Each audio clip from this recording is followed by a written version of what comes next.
السلام عليكم ورحمة الله وبركاته. الحمد لله نحمده ونستعينه ونستغفره ونؤمن به ونتوكل عليه ونعوذ بالله من شرور أنفسنا ومن سيئات أعمالنا. من يهده الله فلا مضل له ومن يضلله فلا هادي له. ونشهد أن لا إله إلا الله وحده لا شريك له. ونشهد أن سيدنا وسندنا وحبيبنا ومولانا محمدا عبده ورسوله الذي أرسل بالحق كافة للناس بشيرا ونذيرا وداعيا إلى الله بإذنه وسراجا منيرا. أما بعد فقد قال الله تبارك وتعالى في كلامه المجيد والفرقان الحميد. أعوذ بالله من الشيطان الرجيم. بسم الله الرحمن الرحيم. يا أيها الذين آمنوا اتقوا الله ولتنظر نفس ما قدمت لغد واتقوا الله إن الله خبير بما تعملون. صدق الله العظيم.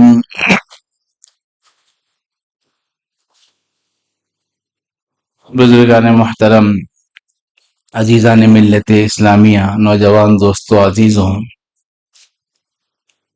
اللہ رب العزت نے وقت کی قدر و قیمت کو بہت ہی اہمیت کے ساتھ بیان فرمایا. وقت ایک ایسی نعمت ہے جس کے جانے کے بعد دوبارہ انسان کو نہیں مل سکتا. وقت ایک ایسی نعمت ہے جس کو انسان دوبارہ حاصل کرنا چاہے تو دوبارہ حاصل نہیں کر سکتا. جس طریقے سے آج ہمارے درمیان جو تاریخ ہے 27 دسمبر 2024، وہ آئندہ سال بھی 27 دسمبر آئے گا مگر 2024 نہیں آئے گا. اب جو وقت جمعہ کا ہے، آج جو وقت ہے جمعہ کا تو دن آئے گا، مگر یہ تاریخ، یہ سال، یہ مہینہ جس انداز سے ہمارے درمیان سے گزر رہا ہے اس انداز سے دوبارہ نہیں آئے گا. اس لیے کہنے والوں نے کہا ہے کہ الوقت اسمن من الذهب، کہ وقت سونے سے زیادہ قیمتی ہے. آج زندگی ہماری جس رفتار سے گزر رہی ہے، جس طریقے سے گزر رہی ہے، ہم ویسے ویسے موت کے قریب ہوتے جا رہے ہیں.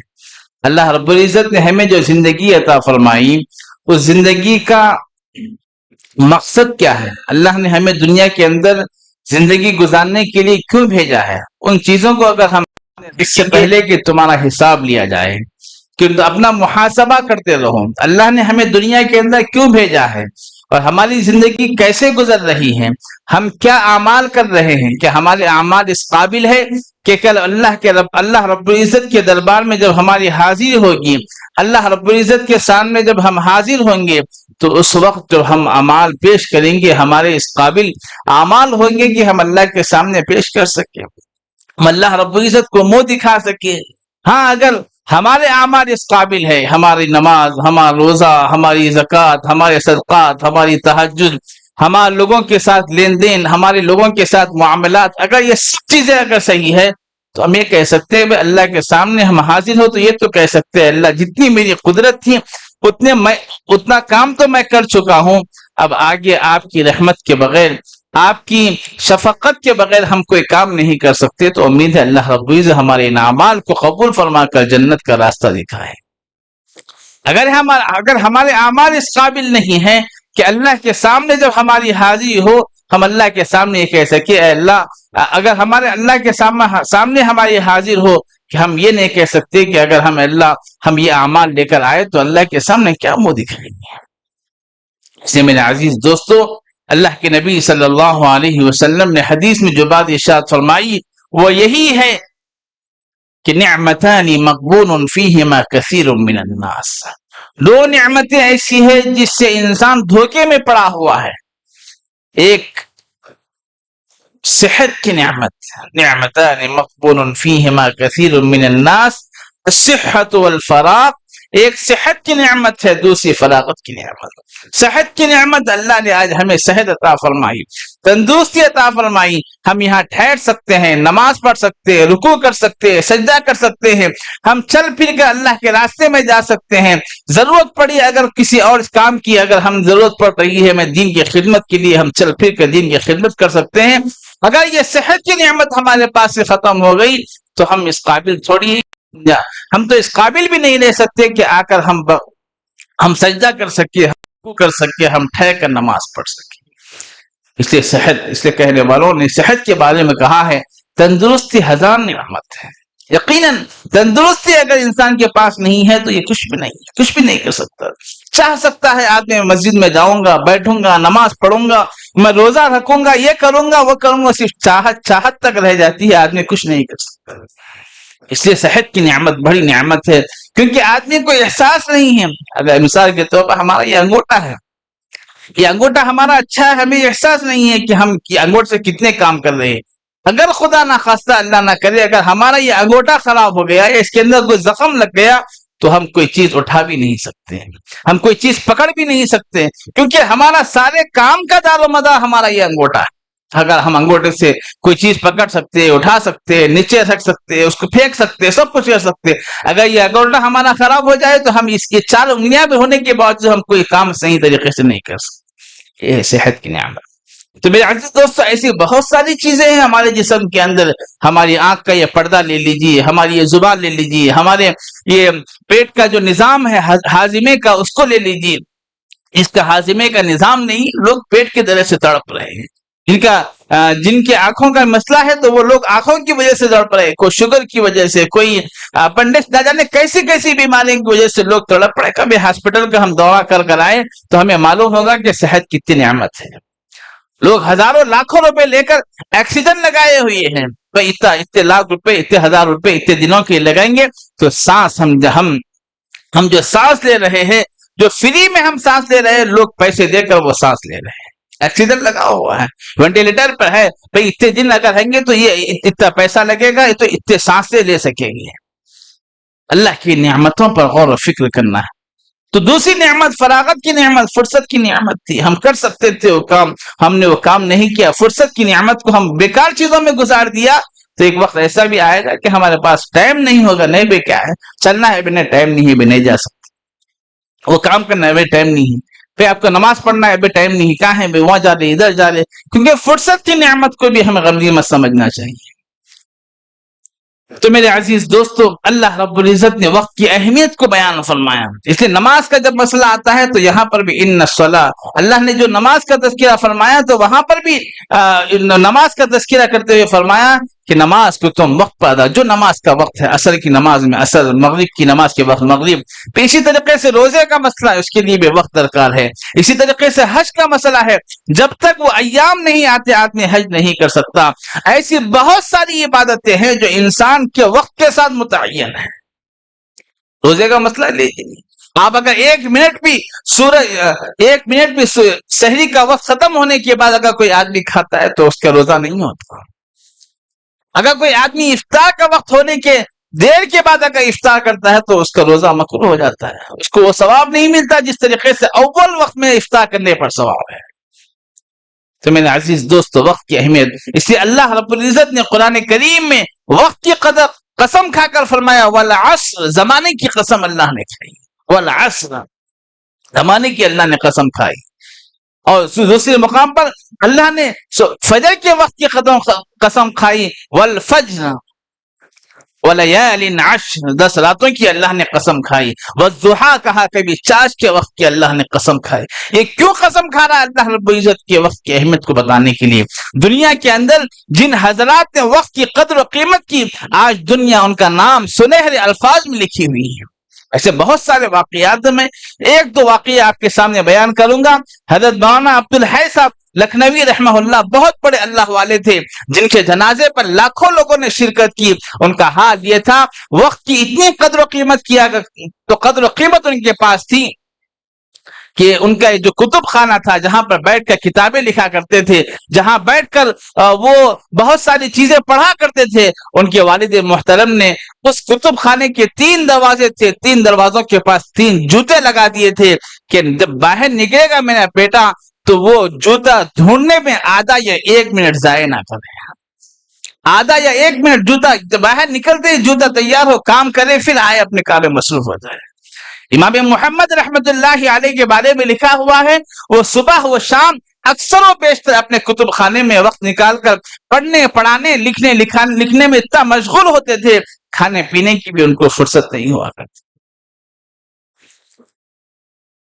ایسے بہت سارے واقعات امام ابو یوسف رحمت اللہ علیہ جو مرض الوفات میں ہیں، جن کی زندگی کے آخری لمحات گزر رہے ہیں، بے ہوشی کا عالم داری ہو رہا ہے، کبھی اٹھ رہے ہیں، کبھی بیٹھ رہے ہیں، اسی وقت اپنے شاگردوں سے سوال کرتے ہیں کہ آپ کو معلوم ہے کہ جب آدمی حاجی حج کرنے کے لیے جب جاتا ہے، حاجی جب حج کرنے کے لیے جاتا ہے تو اس وقت جو رمی جمار کرتے، شیطان کو جو کنکریاں مارتے ہیں، وہ سوار ہو کر کرنا ہے یا پیدل کرنا افضل ہے، سوار ہو کر کرنا افضل ہے یا پیدل کرنا افضل ہے۔ اس موقع پر شاگردوں نے کہا حضرت آپ تو مرض الوفات میں ہیں، آپ کا انتقال کا وقت قریب ہے، اور آپ اس موقع پر کہہ رہے ہیں کہ یہ جو حج کا مسئلہ ہے چھوڑیے، بس آپ اپنی فکر کیجیے۔ حضرت نے فرمایا ایسا نہیں ہے، میرے ذہن میں مسئلہ آیا، میں بیان کر کے یہاں سے جاؤں گا۔ تو چنانچہ اسی موقع پر حضرت نے فرمایا اگر کوئی حاجی حج کرتا ہے اور حج کرتے ہوئے رمی جمار کرتا ہے تو اس کی آخری اگر اس کی رمی جمار ہے تو اس کو سوار ہو کر کرنا چاہیے، اگر اس کی پہلی یا دوسری اگر رمی جمار ہے تو اس کو پیدل چل کر کرنا چاہیے۔ اس کے بعد آپ نے یہ الفاظ کہے پھر آپ کا انتقال ہو گیا۔ انہوں نے وقت کی اتنی قدر قیمت۔ ایسے بہت سارے واقعات، وقت نہیں ہے ورنہ میں آپ کے سامنے بیان کرتا۔ تو میرے عزیز دوستو، اللہ کے نبی صلی اللہ علیہ وسلم نے ارشاد فرمایا 5 چیزیں ایسی ہیں جو انسان 5 چیزوں سے پہلے غنیمت سمجھنے کا حکم دیا۔ ایک تو یہی ہے کہ انسان کی جو جوانی ہے اس جوانی کی قیمت کو سمجھنے کا اللہ کے نبی صلی اللہ علیہ وسلم نے حکم دیا کہ تم جوانی کو غنیمت جانو بڑھاپے سے پہلے۔ جوانی ہے، آدمی کام کر سکتا ہے بہت سارے، بڑھاپے کے حالت میں نہیں کر سکتا، چلنے کی اس کے بعد اس کی طاقت نہیں ہوتی، اٹھانے کے کوئی سامان طاقت نہیں ہوتی۔ تو جوانی کو غنیمت جانو اس سے پہلے کہ بڑھاپا آ جائے۔ اور دوسرے نمبر پر فرمایا کہ صحت کو غنیمت جانو بیماری سے پہلے۔ تیسرے نمبر پر فرمایا کہ فرصت کو غنیمت جانو مشغولی سے پہلے۔ یہ جوانی، یہ بڑھاپا، یا اسی طریقے سے یہ فرصت کے لمحات، پھر اس کے بعد جو حضور صلی اللہ علیہ وسلم نے ارشاد فرمایا کہ تم زندگی کو غنیمت جانو موت سے پہلے۔ فرصت کے لمحات تمہارے پاس جو ہے، ان فرصت کے لمحات کے بارے میں غور کرنا چاہیے۔ فرصت کے لمحات ہے، پھر اسی صحت کے لمحات ہے، پھر جوانی کے لمحات ہے، پھر زندگی کے جو لمحات ہیں، ان زندگی کے لمحات کے بارے میں انسان اگر غور و فکر کرے گا تو اس کو معلوم ہوگا کہ ہمارے پاس کتنا وقت ضائع جا رہا ہے۔ ہم بیٹھ کر بیکار باتیں کرنے کے بعد ہمارے پاس وقت ہے، اور فضول کاموں کے پاس ہمارے پاس وقت ہے، مگر وقت اگر نہیں ہے تو اللہ کے دین کے کام کرنے کی ہمارے پاس وقت نہیں ہے، نماز پڑھنے کا ہمارے پاس وقت نہیں ہے۔ سال جو 2024 جو جا رہا ہے ہمارے پاس سے، تو کیا پیغام دے کر جا رہا ہے؟ یہی پیغام دے کر جا رہا ہے کہ 2024 آج جا رہا ہے، تو پھر ایک وقت ایسا بھی آئے گا جو 2025 بھی جائے گا۔ کتنے سالوں سے ہم سن رہے ہیں، پھر سال آ رہا ہے، ہیپی نیو ایئر کے نام سے ہم بے شمار بینرز بناتے ہیں، بے شمار ہم جو ہے اسٹیکرز بناتے ہیں، نہ جانے آج کل واٹس ایپ کی دنیا میں کیا کیا ہم کرتے ہیں۔ کیا بھائی نیو ایئر آ رہا ہے، نیو ایئر آ رہا ہے، نیو ایئر آ رہا ہے، اس کے پہلے سے تیاری لگی ہوئی ہے کئی سال سے، کئی مہینے۔ جیسے ہی دسمبر کا مہینہ شروع ہوتا ہے تو بعض لوگ تیاری کرتے ہیں، بھائی نیو ایئر آ رہا ہے، اس کی کیا تیاری کرنا ہے، کہاں پر گھومنے جانا ہے، کہاں پر ہم یہ نیو ایئر منانا ہے۔ پہلے مغربی تہذیب جس طریقے سے کام کرتی تھی، آج مسلمان ان کاموں میں مصروف ہو گئے۔ بہت سارے مسلمان نوجوان طبقہ، میرے عزیز دوستوں، جب نیو ایئر آئے تو ہمیں چاہیے کہ اپنا احتساب کرے، ہم یہ سوچیں کہ یہ نیو ایئر کیوں آتا ہے۔ ہم یہ چاہتے ہیں کہ صبح میں اگر کوئی آدمی کاروبار کر رہا ہے تو اس کی یہ خواہش ہوتی ہے کہ بھئی کام اگر شروع ہو تو وہ اللہ کے نام سے شروع ہو۔ حدیثوں میں اللہ کے نبی صلی اللہ علیہ وسلم نے ارشاد فرمایا کہ جو کام اللہ کے نام کے بغیر شروع ہوتا ہے وہ دم بریدہ ہوتا ہے، وہ ناقص ہوتا ہے، ناقص ہوتا ہے کام۔ اس کے بہت سارے دکانوں میں ہم نے دیکھا، بہت سارے گھروں میں ہم نے دیکھا، اگر بہت سارے لوگ ایسے ہوتے ہیں جو قرآن کریم پڑھ کر ابتدا کرتے ہیں، یا بعض لوگ ایسے جو کم سے کم ٹیپ ریکارڈ لگا کر قرآن کریم کی تعلیم اپنے گھروں میں، اپنے دکانوں میں کرتے ہیں کہ بھئی اس کے ذریعے سے برکت ہو جائے۔ آج ہمارا معاشرے کا یہ حال ہے کہ نیو ایئر کے موقع پر گانوں کے ذریعے سے، اسی طریقے سے میوزک کے ذریعے سے، بہت ساری برائیوں کے ذریعے سے ہم نیو ایئر کا افتتاح کرتے ہیں، تو پتہ نہیں ہمارا یہ آنے والا سال کیا پیغام لے کر آئے گا، کیا ہمارے ساتھ ہمارے لیے خوشی کا سبب بنے گا۔ بھئی کوئی دن کی ابتدا اگر ہوتی ہے وہ اللہ کے نام سے ہو رہی ہے تو وہ کام بابرکت ہوتا ہے، اچھا ہوتا ہے، خیر و خوبی والا ہوتا ہے۔ اگر ہم نیو ایئر کی ابتدا ہم گناہوں سے کریں گے، بدکاری سے کریں گے، فحاشی سے کریں گے، نہ جانے لوگ شراب نوشی میں، زنا کاری میں، کیا کیا کیسے کیسے غلط کام نیو ایئر کے موقع پر ہوتے ہیں، نوجوان طبقہ بھی سے بڑا بھی سے۔ اگر ہماری ابتدا اس طریقے سے ہوگی تو ہمارا یہ آنے والا سال ہمیں کیا خوشی دے گا، کیا ہمارے لیے خیر کا پیغام لائے گا، کیا ہمارے لیے اچھائی کا پیغام لائے گا۔ میرے عزیز دوستو، آج ہم احتساب کرنے کا موقع ہے۔ ہم یہ سوچنا چاہیے کہ بھئی نیو ایئر تو یہ تو غیروں کی ایجاد ہے۔ آپ کو واقعات معلوم ہے کہ نیو ایئر کی جو افتتاح ہوئی، یہ نیو ایئر کی جو ابتدا ہوئی یہ کئی سالوں پہلے نہیں ہوئی، یہ 2019 یا یہ 2024 سے 2024 جو چل رہا ہے ہمارے یہاں پر، یہ 2024 آج سے 50 سال پہلے، 100 سال پہلے اس کی ابتدا ہوئی ہے۔ اب ہمارے ملکوں کے اندر تو بہت 40-50 سال پہلے سے یہ کام چل رہا، 40-50 سال پہلے سے یہ کام بڑا عروج پر ہے، ورنہ پہلا اس کا کوئی رواج نہیں تھا۔ اب دیکھا دیکھی سب لوگ اس پر کام شروع کر دیں۔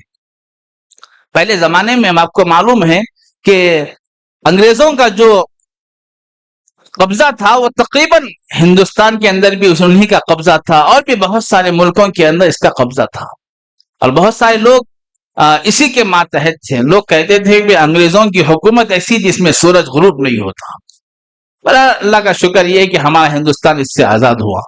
تو ایک وقت ایسا آیا کہ وہ لوگ دیکھتے تھے، کیونکہ جو فوجی لوگ ہوتے تھے وہ مستقل سفر کرتے تھے، صبح پانی شام پانی، کیونکہ وہ جہازوں میں جاتے تھے ایک ملک سے دوسرے ملک۔ اب لوگوں نے دیکھا، دیکھ کے پریشان ہو گئے، بھئی کوئی ہمیں خوشی کا موقع ہی نہیں مل رہا۔ اب لوگوں نے کیا کیا، برتھ ڈے منانا شروع کیا۔ برتھ ڈے، کبھی اپنا برتھ ڈے، کبھی اپنے بچوں کا، اپنے بیوی کا، اپنے دوستوں کا، سب برتھ ڈے۔ اب کتنے دن مناتے برتھ ڈے مناتے۔ ایک وقت ایسا آیا کہ برتھ ڈے مناتے وہ لوگ تھک گئے۔ آخر انہوں نے ایک کام، کسی کے ذہن میں ایک کام آیا، ایک سوچ آئی کہ بھئی ہم جب نیا سال شروع ہوتا ہے اس موقع پر خوشی منائیں گے۔ سب لوگ اس سے راضی ہو گئے۔ ان کا جو بڑا آفیسر تھا اس نے اس سے مشورہ کیا، اس نے اجازت دی تھی، ٹھیک ہے آپ لوگ منانا چاہیں۔ تو جب نیا سال آیا تو ان لوگوں نے 12 بجے کے ٹائم پر خوشی منائی، جو کچھ کھانا تھا، پینا تھا، شراب نوشی، جو کچھ بھی کرنا تھا کرے۔ پھر جب ایک سال تو گزر گیا، پھر جب آئندہ سال آیا تو انہوں نے اور کچھ نیا کرنے کا سوچا۔ یہ تو خیر کھا رہے پی رہے، کیونکہ وہ تو اپنے گھروں سے بہت کافی دور تھے، بہت زیادہ دور رہتے تھے مستقل سفر میں۔ تو انہوں نے ایک مقام پر جسے جزیرہ کہتے ہیں، جہاں سے پانی کے علاوہ کوئی اور جگہ ہوتی، جہاں پر تھوڑی وہ زمین ہوتی، وہاں پر وہ رکے اور رک کر وہاں پر خوشی منائی، وہاں پر لڑکیوں کو منگایا۔